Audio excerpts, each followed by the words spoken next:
은혜 받을 질 하나님 말씀은 열왕기하 9장 1절부터 13절까지 구약 성경 576면에 있습니다. 576면. 자, 오늘 열왕기하 우리 말씀의 제목은 골방에서 받고 광장에서 증명하라. 골방에서 받고 광장에서 증명하라. 이와 같은 제목으로 열왕기하 우리 말씀 9번째 말씀을 함께 은혜를 나누도록 하겠습니다. 우리 지난주 말씀 함께 중요하기 때문에 한 번 더 복습하겠습니다. 지난주에 아는 자가 되지 말고 우는 자가 되라. 이와 같은 제목으로 제가 설교를 했습니다. 이스라엘에 7년 기근이 임했죠. 스승인 엘리야의 시대 때는 3년 반 기근이었는데 지금은 7년입니다. 왜? 하나님의 진노가 2배라는 말입니다. 하나님 보시기에 갑절로 악한 시대였다라는 말입니다. 이스라엘 땅이 왜 이렇게 되었는가? 한때 적과 꿀이 흐르던 그런 축복의 땅이었는데 만신창이가 돼버렸어요. 역설적인 게 뭐냐? 이스라엘의 기근이 임하자 여러분 기억나실지 모르겠지만 수넴 여인을 블레셋 땅으로 피하게 하셨다는 겁니다. 그냥 지나치면 안 되는 말씀입니다. 왜 그런가 하면 원래 젖과 꿀이 흘러야 될 이스라엘 땅이 만신창이가 되어버리고 엉망진창의 땅이 되고 이방 성계는 블레셋 땅이 오히려 지금 더 괜찮아진 거예요. 나아진 겁니다. 그러니까 하나님의 백성이 하나님을 떠나면 하나님의 땅은 세상보다 더 못한 곳이 돼버립니다. 여러분 꼭 기억하셔야 됩니다. 교회는 하나님의 인재가 있는 아름다운 곳이에요. 그런데 하나님의 인재가 떠나시면 교회는 세상과 같아지는 것이 아니라 세상보다 더 못한 곳이 됩니다. 꼭 기억하셔야 됩니다. 교회가 타락하면 세상과 같아지는 게 아니라 세상보다 더 악해집니다. 더 못한 곳이 될 수 있어요. 성도가 하나님과 예배를 떠나면 세상 사람이 되는 것이 아니라 세상 사람보다 더한 사람이 됩니다. 우리는 그러한 증거들을 많이 보았습니다. 꼭 기억하시기 바랍니다. 자, 수넴 여인은 끊임없이 은혜를 경험한 사람이라고 그랬죠. 죽었던 아들을 다시 찾은 은혜, 회복의 은혜, 기근이 임할 것을 미리 알게 돼서 미리 피하게 하시는 은혜, 그리고 때마침의 은혜, 과거 은혜만 아니라 계속 새로운 은혜를 연거푸 경험하고 있더라. 우리가 이전에 우리 각자에게 주신 은혜가 있지만 하나님의 놀라운 축복이 다 있잖아요. 근데 그런 놀라운 간증들이 있지만 그 은혜가 내게 주어진 마지막 은혜가 되지 않기를 축원합니다. 날마다 하나님 새로운 은혜 주시기를 축원합니다. 자, 놀라운 건 뭐냐? 엘리사가 아람 땅에 그 다메섹에 갔을 때에 아람 사람들이 이렇게 외쳤다는 거예요. 하나님의 사람이 여기 이르렀느니라 외쳤어요. 자, 놀라운 거라 그랬어요. 적국 땅인데. 이방 사람들이 알아보더라는 거예요. 그 엘리사의 외모가 너무 형편없었기 때문에 대머리여 놀렸던 그런 비하와 그런 비난에 인정 못 받았던 그 소리는 온데간데 없어지고 모두가 다 임모와 말하는 거예요. 하나님의 사람이여 이렇게 외친다는 겁니다. 인정받더라는 거죠. 이런 은혜가 있기를 원합니다. 하나님께서 엘리사에게 미래를 다 알게 하세요. 다 보여주십니다. 그러니까 이런 질문을 할 수가 있죠. 왜 하나님이 오늘날 우리에게는 이런 은혜를 안 주시나? 미리 다 알려주시면 피할 길을 내주시면 다 알면 얼마나 참 능력 있게 쓰임 받을 텐데 왜 하나님 우리에게 안 보여주신다 그랬죠? 제목과 관련있다 그랬죠? 아는 자가 되지 말고 우는 자가 되라.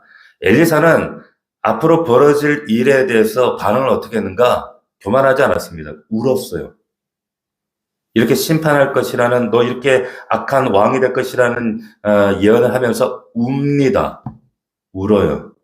자, 누가 하나님의 사람하고 어떤 사람에게 하나님 자기의 미래에 놀라운 계시를 열어주시는가? 알려주면 그 문제 놓고 그 성도를 놓고 그 상황을 놓고 우는 사람에게 하나 보여주십니다. 그래서 아주 특별한 은사라는 거예요. 할렐루야. 이걸 지식의 은사라고 해요. 이런 은혜가 여러분들에게도 임하기를 축원합니다. 자, 놀랍게도 하나님께서 보시면 엘리야에게 3가지 사명을 주셨어요. 하사엘에게 기름을 붓고 예후에게 기름을 부어라, 엘리사에게 기름 부어라. 자, 그런데 엘리야, 자기 스승이었던 엘리야에게 3가지 사명을 주셨는데 지난번 우리가 설교 가운데 다 들었어요. 놀랍게도 엘리야가 1가지만 사명을 감당했다. 뭐? 엘리사에게만 부었어요. 엘리사에게만 기름 부었어요. 나머지 2개 사명은 감당하지 못하고 떠났는데 그 남은 사명을 엘리사가 감당하더라라는 겁니다. 자, 그래서 지난주 우리 8장에 다메섹에 가서 하사엘에게 기름을 부었고요. 그리고 오늘 우리가 이제 읽은 열왕기하 9장에 보면 이제 예후에게 가서 기름 붓는 일을 하게 된다라고 하는 겁니다. 자, 사명을 다 감당하지 못한 우리의 믿음의 선배들이나 우리 믿음의 부모들이나 원망할 필요가 전혀 없다. 왜? 아쉬운 건 뭐라 그랬어요? 우리 사명입니다. 나의 사명이에요. 원망할 거 전혀 없습니다. 사명 다 감당하지 못한 선배들, 부모 원망할 필요 하나 없습니다. 우리 부모가 조금 더 나 위해 기도해 줬더라면 내가 기도하시면 됩니다. 할렐루야. 그 말씀이에요. 아쉬운 게 사명인 줄로 믿습니다. 자, 오늘 열왕기하 오늘 말씀 우리 1절부터 다시 한번 제가 읽어볼게요. 선지자 엘리사가 선지자의 제자 중 하나를 불러 이르되 넌 허리를 동이고 이 기름병을 손에 가지고 기랏 라못으로 가라. 거기 이르면 님시의 손자 여호사밧의 아들 예후를 찾아 들어가서 그의 형제 중에서 일어나게 하고 그를 데리고 골방으로 들어가서 기름병을 가지고 그의 머리에 부으며 이르기를 여호와의 말씀이 내가 내게 기름 부어 이스라엘 왕으로 삼노라 하셨느니라 하고 곧 문을 열고 도망하되 지체하지 말라 라는 사명을 받습니다. 자, 여기 잘 보세요. 다시 말씀드리지만 엘리야가 했어야 될 사가지 3명 중에 엘리야는 하나만 감당했어요. 나머지 2개를 이제 엘리사가 감당하는데 하나는 다메섹 사람 하사엘에게 기름 붓는 거, 그리고 지난주 했죠. 한 가지 남은 사명이 오늘 이제 예후에게 기름을 붓는 겁니다. 그래서 오늘 여러분들 또 주의 깊게 봐야 되는 것은 뭐냐면 엘리사가 그 일을 하지 않습니다. 누가 해요? 엘리사가 제자 하나를 불러서 내가 그 일을 해라. 위임한단 말이에요. 잘 보세요. 자, 열왕기하 8장에서 다메섹 하사엘에게 기름 붓는 것은 엘리사가 직접을 했는데, 그죠? 근데 왜 예후에게 기름 붓는 것은 왜 본인이 하지 않았을까? 우리가 묵상을 잘 하셔야 돼요, 그래서. 왜 하지 않았을까요? 왜 제자 하나 불러서 시켰을까? 단서가 되는 이유가 있습니다. 그게 뭘까요? 자, 지난주에 우리 다메섹에 갔을 때 어떤 반응이 8장 7절에 보면, 열왕기하 8장 7절에 보니까 반응이 어땠어요? 하나님의 사람이 여기 이르렀나이다 하고 소동했어요. 무슨 말입니까? 엘리사가 지금 이미 유명세를 탔다는 얘기예요. 유명인사가 됐어요. 그러니까 얼마나 유명한지 일거수일투족 사람들의 관심 대상이라는 거예요. 사람들이 다 알아봐. 심지어 이방 나라 수리아 땅에 다메섹에 갔는데도 사람들이 알아보는 거. 하나님의 사람이 왔다, 이르렀다. 이게 유명세입니다. 자, 그러니까 엘리사가 예후에게 기름 붓는 일을 왜 직접 하지 않고 왜 제자를 시켰는가? 그러면 우리가 추측할 수가 있죠. 왜? 여러분, 이스라엘 사회에서 기름을 붓는다는 것은 이거는 쿠데타입니다. 역모입니다. 이거는 은밀하게 진행해야 되는 거예요. 절대로 이거는 공개적으로 할 수 없는 일입니다. 그런데 이게 유명해졌거든. 엘리사가 만약에 이걸 기름병 들고 간다 이러면 기자들이 따라붙는단 말이에요. 예후를 만나러 가면 다 노출된단 말이에요. 그러니까 몰래 기름 부을 수가 없는 겁니다. 왕권 교체하려고 하는 시도가 이게 다 탄로나게 되는 거예요. 그래서 대신해서 유명해지니까 이제는 누군지 모르지만 무명한 제자를 보내는 거예요. 자, 우리가 여기서 한번 우리가 지나갈 수 없는 하나님 그 감동이 뭐냐면 유명해야 감당할 수 있는 일이 있고 무명해야 감당할 수 있는 일이 있더라는 거예요. 그렇지 않습니까? 여러분 엘리사가 여러분 원래 뭐 하던 사람이었어요? 엘리야 밑에서 물 따르던 수도꼭지였어요. 물 따르던 사람이었단 말이에요. 무명한 사람이었습니다. 그러니까 얼마나 자기도 그런 무명 시절 때 얼마나 유명한 선지자가 되기를 갈망했을까. 나도 정말 능력받고 유명해져서 하나님께 정말 귀하게 한번 쓰임받고 싶다. 이런 하나님을 좀 더 감당하고 싶은 이런 소망이 있지 않았겠습니까? 근데 놀라운 사실은 뭐냐? 무명 시절에는 쉽게 감당할 수 없었던 일이 유명해지자 못하게 되는 일도 생긴다는 거예요. 자, 많은 사람들은 되게 자기 이름을 막 드러내고 싶어. 유명해지고 싶어. 내가 더 유명해져야 하나님께 쓰임 받을 수 있을 것 같고, 내가 더 성공해야 하나님 더 막 값지게 쓸 것 같고, 더 내가 뭐 잘 돼야지 하나님 나 값지게 쓸 것 같고. 근데 놀랍게도 오늘 말씀 보면 무명해야 감당할 수 있는 일도 있어요. 맞아요? 자, 유명함만 좋은 게 아니라 무명해도 감당할 수 있는 일이 있더라는 거예요. 응? 그러니까 그런 분들이 있단 말이에요. 하나님 나 이렇게 높여주시면 내가 이렇게 하겠다고. 제가 살면서 그런 분들이 높아져가지고 하나님 뭐 제대로 쓰임받는 거 한 번도 못 봤어. 제가 목회 30년 동안 그런 분들 단 한 번 못 봤어요. 내가 목사님, 제가 정말 이번에 국회의원 되면, 혹은 내가 뭐 사업이 대박 나면, 혹은 내가 뭐 어떻게 높은 자리에 올라가면 내가 하나님께 여차여차 이렇게 드리겠습니다. 단 한 사람도 그 자리에 갔을 때 그렇게 드린 사람 없더라는 거예요. 자, 유명한 것만 좋은 게 아니라 무명도 귀하다는 것을 무명의 때 하나님께 드릴 수 있는 여러분들 되기를 축원합니다. 자, 이 사람, 우리 좀 이 무명한 제자 얘기를 좀 더 들어가 보면 이 사람이 무명해요. 그죠? 이름도 안 나와요. 근데 여러분에게 젊다 그랬어요. 자, 성경이 분명히 말합니다. 이 사람은 청년이었다고. 4절 보십시오. 그 청년, 곧 선지자의 청년이 길랏 라모스로 갔대요. 자, 6절에도 보시면 예후가 일어나 집으로 들어가니 청년이 그랬어요. 청년입니다. 청년. 여러분 잘 들으세요. 다윗이 10대 때 골리앗 앞에 섰습니다.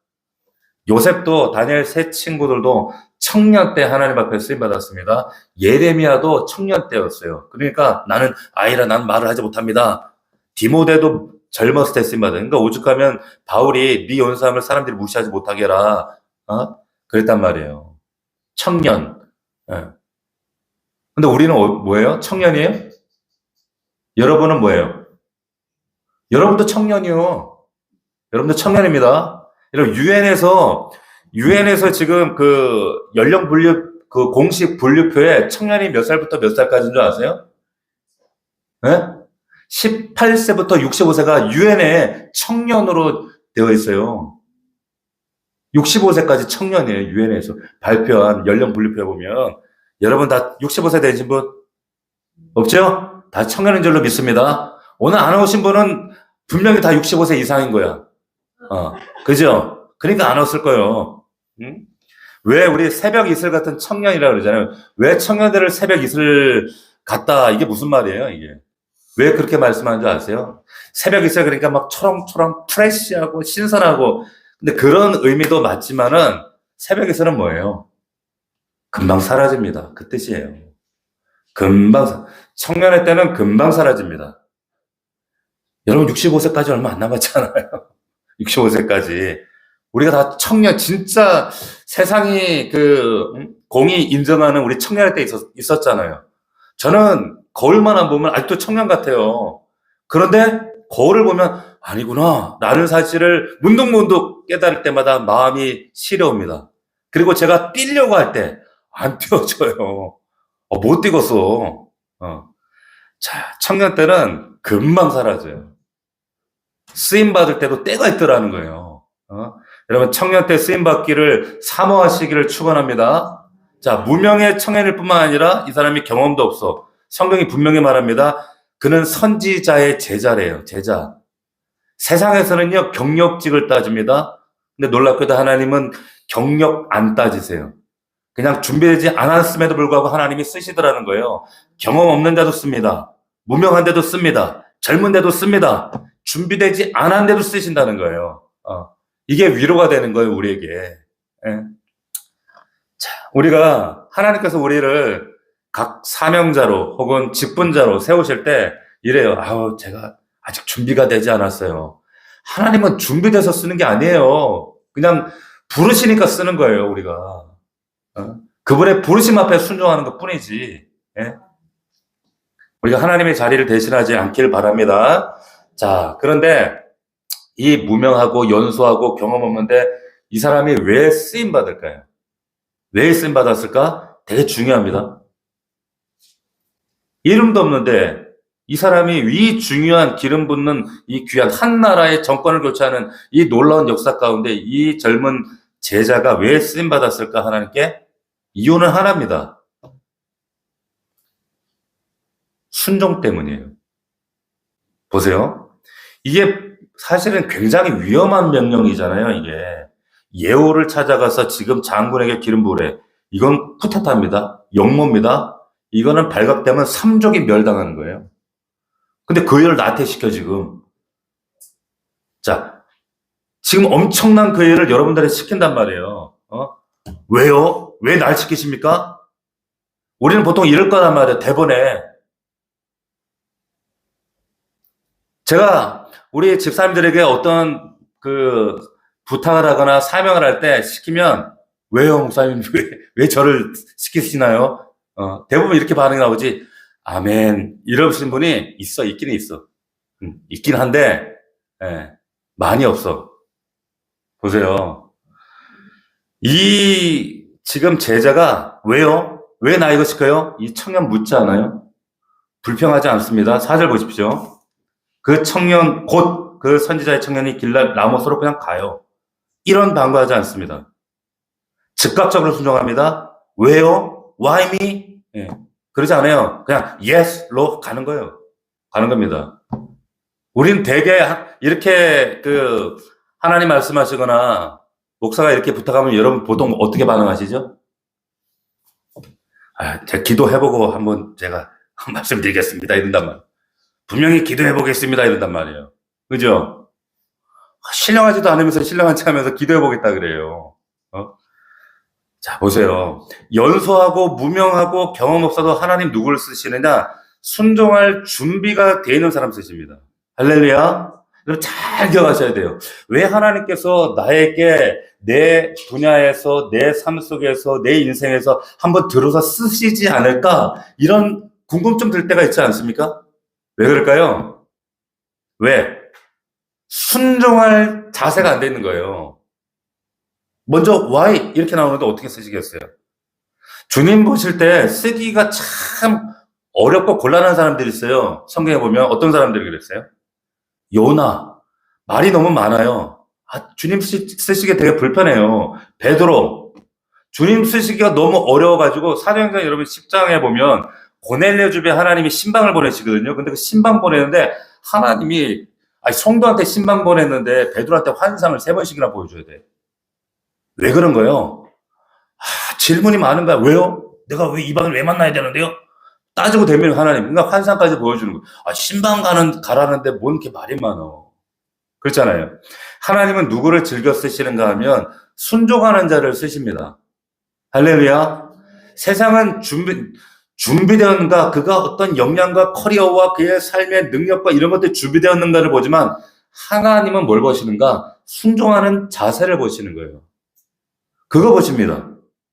제가 20대 때 선교단체에서 훈련 받을 때에 우리 리더 강사님이 저한테 얼토당토 하는 걸 자꾸 시키는 거예요.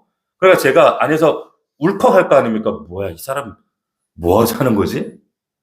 왜 이게 내 훈련하고, 제자는 훈련하고, 혹은 지금 우리의 커리큘럼하고 상관없는 이런 부당한 걸 시키지? 때로는 부당한 것도 많았어요. 왜? Why me? 왜 제가 나야 또? 이번에도 나야? 그런데 의도가 아니에요. 이게 계속 그런 걸 반복하더라고요.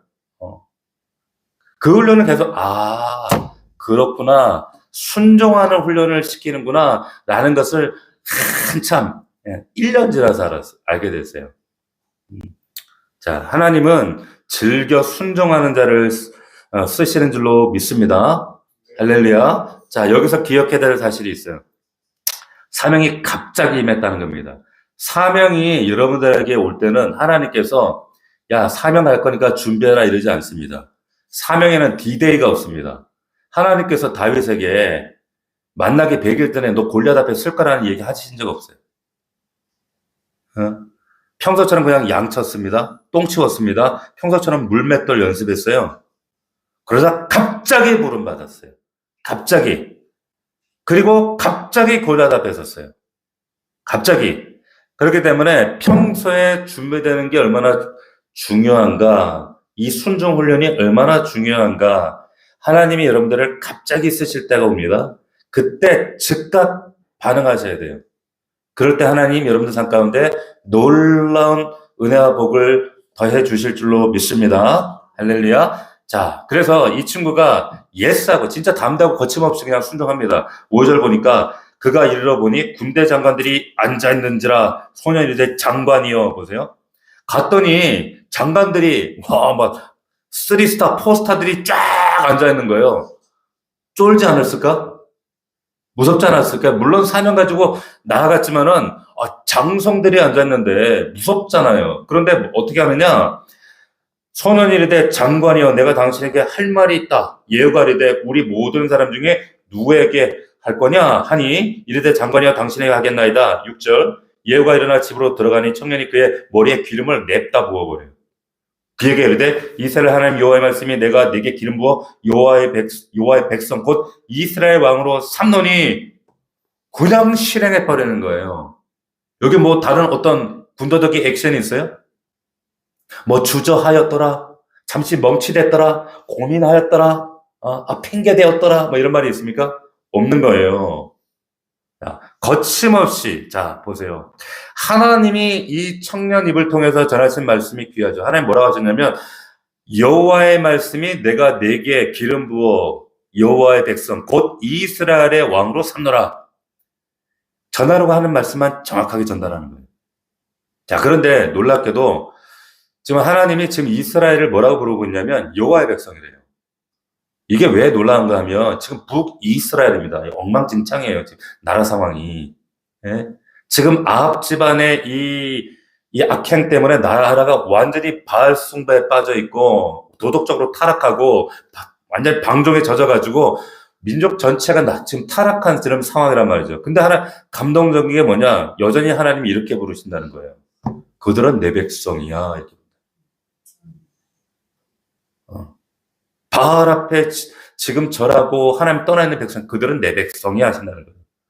자, 우리는 때로 변해요. 변덕떨어요. 수시로 변해요. 얼마나 인간의 죄성이 강력한지. 그래서 흔들립니다. 타락합니다. 그런데 변한 건 우리일 뿐이고 하나님은 변하지 않으십니다. 할렐루야. 이게 우리의 소망이 되는 거예요. 위로가 되는 겁니다. 우리는 때로 우리는 하나님 버리지만 하나님 우리 절대 버리시지 않으신다. 여기 우리 소망이 있는 줄로 믿습니다. 부모만 그렇잖아요. 애들이 타락하고 딴짓하고 별짓하고 노숙하고 탕자가 돼서 그런다 할지라도 여전히 내 아들이에요. 맞아요? 하나님도 그러신 거예요. 아무리 죄에 빠지고 변절하고 엉망진창 그럴지라도 하나님은 여전히 나를 자신의 아들, 딸, 백성이라고 절대로 포기하지 않으신다는 거예요. 이게 우리의 소망이 된다는 거예요. 또 중요한 표현이 나오죠. 7절을 보면 너는 내 주 아합의 집을 치라 그랬어요. 그리고 7절이죠. 내가 나의 종 곧 선자들의 피와 여호와의 종들 피를 이스라엘에게 갚아주리라. 자, 저 같은 목회자의 감동이 되는 건 뭐냐면 하나님 선지자들 뭐라고 얘기하는가 하면 나의 종이라는 거예요. 나의 종. 이스라엘이 엉망이어도 이 백성이 그래도 내 백성이고 선지자들이 하나님의 주의 종이라는 겁니다. 할렐루야. 나의 거라는 거예요. 나의 소망. 나의 소유다. 목사는 누구 소유입니까? 하나님의 소유예요. 자꾸를 이제 우리 교회는 그런 분이 한 번도 없지만 목사를 자기 소유로 이게 주물락주물락 하시려고 하는 분들이 다른 교회는 있어. 장로님들이. 네? 주의 것이죠. 자, 주의 종들의 생명과 가족과 모든 것은요, 주님께 속해 있는 줄로 믿습니다. 여러분 꼭 기억하셔야 돼요. 자, 8절을 보시면, 이거 중요하죠. 아합의 온 집이 멸망하리니 이스라엘 중에 매인자나 노인자나 아합에게 속한 모든 남자가 다 멸절하는데, 아합의 집을 느바스 아들 여로보암의 집과 같게 하며 아히야의 아들 바사의 집 같게 할지라. 망한 집안이었죠. 이 두 집안이. 이스라엘 지방에서 개들이 이세벨을 먹으리니 그를 장사할 사람이 없으리라 하시니라 하고, 여기가 중요합니다. 곧 문을 열고 도망하니라. 자, 하나님 말씀을 선포하고 도망하는 거예요. 사라져버려요. 자, 만약에 이 무명의 젊은 이 엘리사의 제자가 이 중요한 사명 감당하고 안 사라졌으면 어떻게 됐을까? 그리고 그러니까 같이 또 차 한잔 할 수 있잖아요. 또 온 김에. 예? 중요한 사명이니까. 그리고는 또 예후에게 기름 부었으니까 또 왕 뭐라 그러지 이거를 대통령 취임식에 또 한 자리 차지해가지고 옆에 머물렀으면 어땠을까? 예? 이게 뭐 하고 갔냐면 배달 왔다가 배달의 민족 배달맨이 배달 왔다가 그 집에 들어가서 커피 한 잔 마시고 가는 거예요. 말이 되는 거예요, 안 되는 거예요? 말이 안 되는 거예요. 원래 역할이 끝나면 배달하는 사람은 가야죠. 여러분 기억나는 이야기 없습니까? 음? 자, 사명을 감당하고 말씀을 딜리버리 전달하는데 사라지지 않고 남아있다가 망한 사람이 있어요. 열왕기상 18장에 보면 기억 안 나죠? 안 날 줄 알았어. 하나님이 분명히 여로보암에게 경고하면서 떡도 먹지 말고 물도 마시지 말고 가라 그랬거든, 선지자에게. 기억나세요? 근데 베델에 늙은 선지자를 만나고 떡 먹고 물 마시고 막 그러다가 사자에게 물려 죽은 선지자가 있었어. 그게 열왕기상 18장에 나오죠. 배달맨이 배달을 다 했으면 그냥 가야지. 왜 거기 안에서 커피를 마시고 있어? 수상한 거죠. 거기서 커피 마시고 있으면. 최근에 여러분들 잘 아실지 모르겠는데 한국 교회에 지금 사실 박수를 받고 모든 목회자의 목사라고 불렸던 어떤 목사님이 계세요.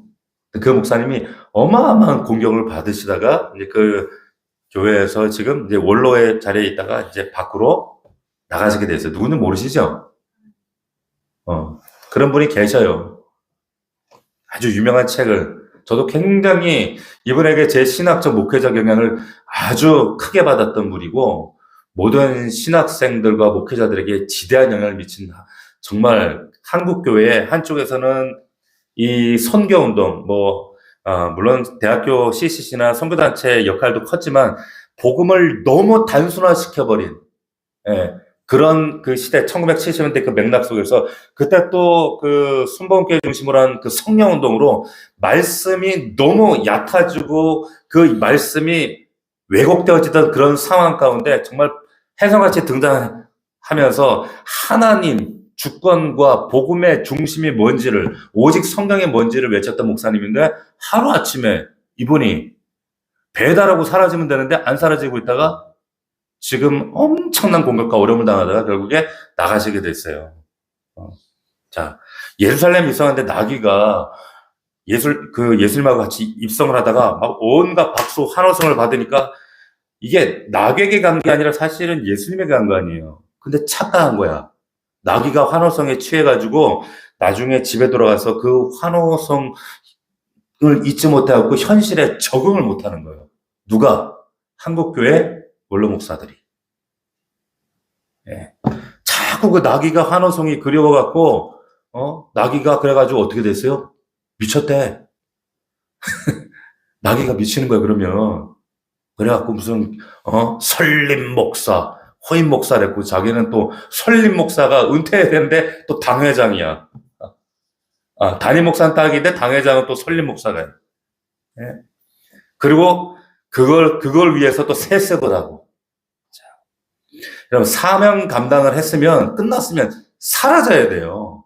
깨끗하게 그 자리 떠나야 돼요. 그래서 한국교회가 이렇게 지탄받는 거예요. 우리가 한국교회를 위해 기도해야 될 줄 믿습니다. 자, 11절에 보시면, 11절 한번 보십시오. 예후가 나와서 그의 주인의 신복들에게 이르되, 한 사람이 그에게 묻되, 평안하냐? 미친 자가 이 선지자 제자를 미친 자라고 부르는 거예요. 미친 자가 무슨 까다로 왔다가 아닌 거냐? 이렇게 묻는 겁니다. 자, 그러니까 그 사람들에게는, 같이 있던 사람들에게 미친놈으로 보였다는 거예요. 갑자기 웬 놈이 나타났고 예후를 데리고 골방 들어가더니 갑자기 나와서는 문 열고 막 도망치는 거야. 그 미친 사람은 보이겠죠? 좀 뭐한 놈이죠? 미친 사람이지? 세상 사람들이 볼 때는 미친 사람으로 보일지 모르지만 하나님께는 누구예요? 순종하는 사람이라는 거예요. 하나님의 사람이라는 거예요. 자, 여러분들이 하나님 말씀에 순종하면 때로는 여러분 가까운 사람들이 미쳤다고 그럴 수 있어요. 미친 자로 보입니다. 나 저 별나게도 믿는다. 여러분, 노아가 방주 지을 때 세상 사람들이 미쳤다 그랬어요. 사도 바울이 복음 전할 때 베스터 총독이 뭐라고 했냐면, 야, 사도 바울 너 미쳤구나. 너의 그 깊은 학문 때문에 널 미치겠구나. 미쳤다고 했습니다. 미쳤다 그랬어요. 야, 예수 믿으면 여러분 좀 미쳐야 돼요. 한두 번 좀 미친 시기를 축원합니다. 그래야지 하나님이 역사하시죠. 응? 제가 전에 옛날에 한번 말씀드린 적이 있는데, 제가 20대 때 몇 번 미친 적이 있었어요. 그런데 그때 미쳤을 때 한 번 성탄절날 주님이 날 위해 돌아가신 사건이 해마다 반복되어지는 성탄인데, 그때는 너무 크게 오는 거예요. 그래서 하나님 앞에 드려야지, 뭘 정말 내 감사를 고백하고 싶은데, 드리고 싶은 게, 그때 제가 등록금도 못 내고 생활이 되게 어려웠거든요. 결혼하기 전이었습니다. 근데 어머니가 너에게 남겨주신 10돈짜리 금이 있었어요. 그거를 딱 떠오르게 하는데, 아무 고민하지 말고 그냥 딱 드렸어요. 그랬더니 이제 제 가까운 분들이나 친구들이 저보고 미쳤다 그랬어요. 지금 하면 한 800만 원 할래나? 그때 제가 등록금도 못 내고 밥값이 없어가지고 친구 식당 가면 같이 얻어먹고 막 이랬거든. 근데 미친놈 아니에요. 미친 자죠. 그런데 내게 주신 그 성육신하신 예수 그리스도의 그 사랑의 그 분량이 너무 감격적으로 크니까, 그럼 미친 짓에도, 그게 내 안에서 너무 기쁘고 감사하고 감격스러운 거예요. 세상은 미쳤다 그러는데, 하나님은 이런 놈 뭐라 그럴까요? 착하고 충성된 종아 그래요. 할렐루야? 네. 누구 평가가 중요해요? 세상의 평가가 중요한 게 아니라 하나님께서 우리를 어떻게 평가하시는가가 중요합니다. 세상 조롱과 비웃은 잠깐이고 하나님의 인정은 영원한 줄로 믿습니다. 세상 사람들은 다 뭐에 미쳐있어요? 골프에 미쳐있고, 게임에 미쳐있고, 스포츠에 미쳐있고, 차에 미쳐있고, 또에 미쳐있어요, 요즘에 또. 연예인에 미쳐있고, 미치려면 우리 하나님께 복음에 미쳐있기를 주의 이름으로 축원합니다. 오카르 목사님은 제자훈련에 미쳤다 그랬거든요. 제자훈련에. 바울도 그랬어요. 내가 미쳤어도 주를 위한 것이고, 온전하여도 내가 제정신이어도 주를 위한 것이다 그랬어요. 우리 예수에 미치시기를 축원합니다. 자, 그런데 여러분 재밌는 게 뭐냐면, 이 사람들의 반응이에요. 갑자기 예후는 왕이라 그래요. 보세요. 지금 예후를 비롯한 장관들이 모여서 얘기를 하고 있는 겁니다. 근데 갑자기 어떤 이상한 미친놈이 와가지고, 예후를 데리고 들어가서 골방에 들어가지고 기름을 부었고, 그러더니 사람들이 어떻게 반응하냐면, 예후 밑에 옷을 깔아요. 그리고는 나팔을 외치는 거예요. 예후는 왕이다, 왕만세. 자, 방금 전까지 지금 이 사람들은 다 이 장관들이에요. 그러니까 대등한 관계, 동료였단 말이에요. 맞아요? 그런데 이 군대 장관, 나도 군대 장관이고, 쟤는 어떻게 보면 예후보다 군 경력이 많은 더 장관일 수도 있고, 다양한 사람들이 있는데, 이 사람들이 갑자기, 어떤 미친놈이 와가지고 기름 부었다 그러고, 나 기름 그러고 제가 도망갔어. 이렇게 얘기하니까, 이 사람들의 반응이 뭐냐면, 기름 부음 받았다는 이유로 자기를 낮춰요. 예후를 높여요. 그리고 나팔을 불어요. 인정하는 거예요. 예후는 왕이라. 자, 여러분, 이스라엘 백성들의 귀한 게 뭔지 아세요?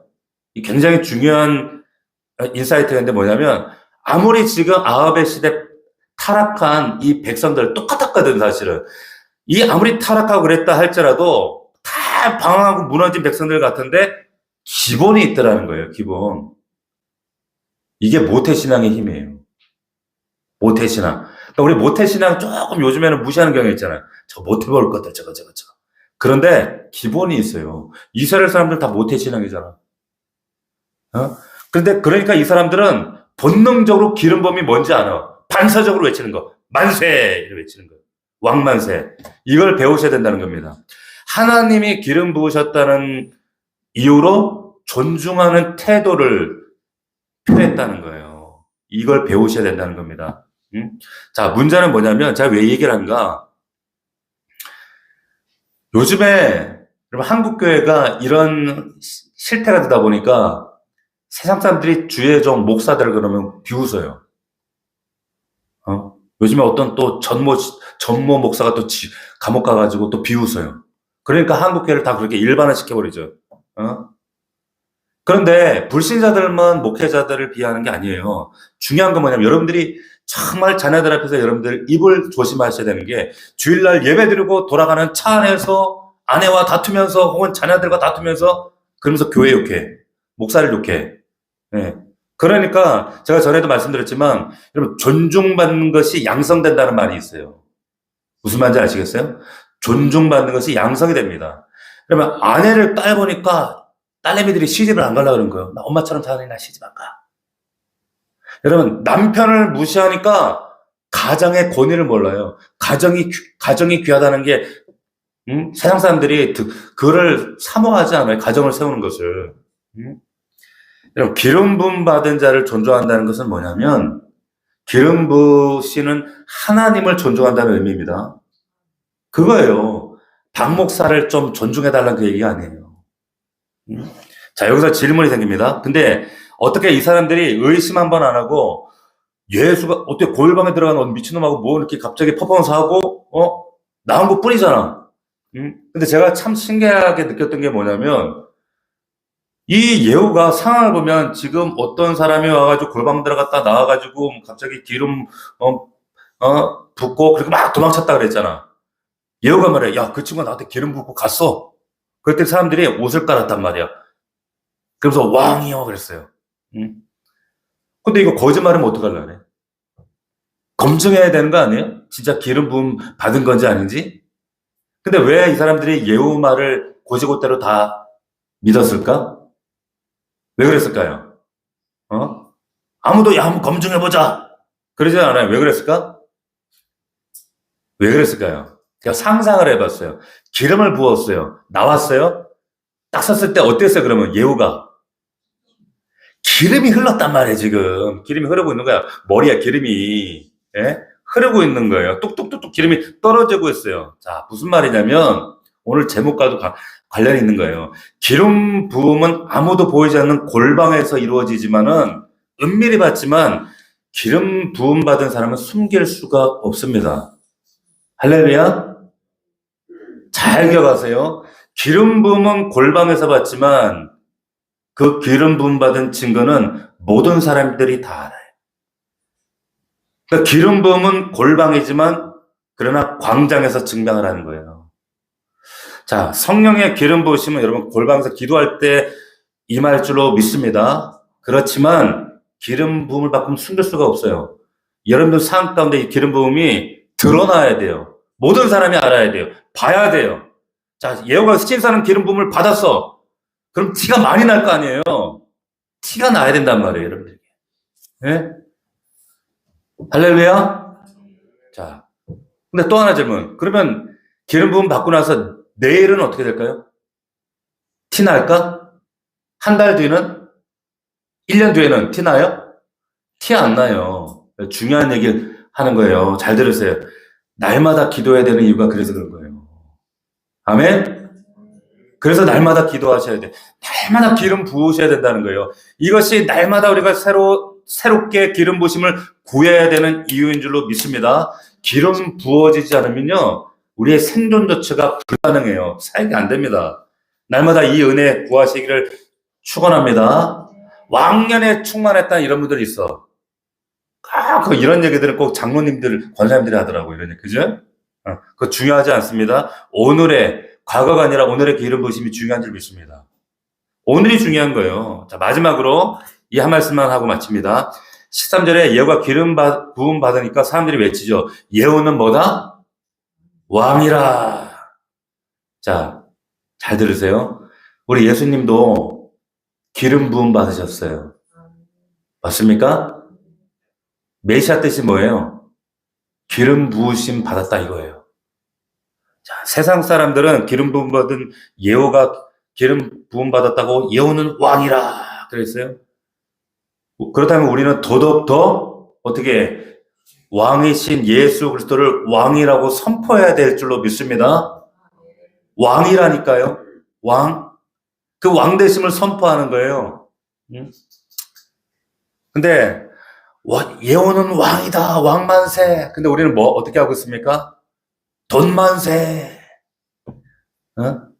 뭐 요즘에는 금만세, 주식만세, 뭐 5천 포인트가 넘었다며요? 코스피만세 이러고 있어요. 응? 자, 여러분, 내가 주인 된 삶을 내려놔야 돼요. 정말 예수가 왕이심을 선포할 수 있는 여러분들 삶이 될 수 있기를 주의 이름으로 축원합니다. 왕이시면, 그분이 정말 왕이라면 왜 기도하러 못 나와봤어요? 깨닫기를 축원합니다. 자, 오늘 말씀 마무리하면서 우리 기도하겠습니다. 무명의 선지자를 여러분 기억하십시오. 자, 이 무명의 선자를 이름도 경험도 없는 자를 하나님 쓰셨습니다. Why가 아니라 yes, 순종하는 자 하나님 쓰십니다.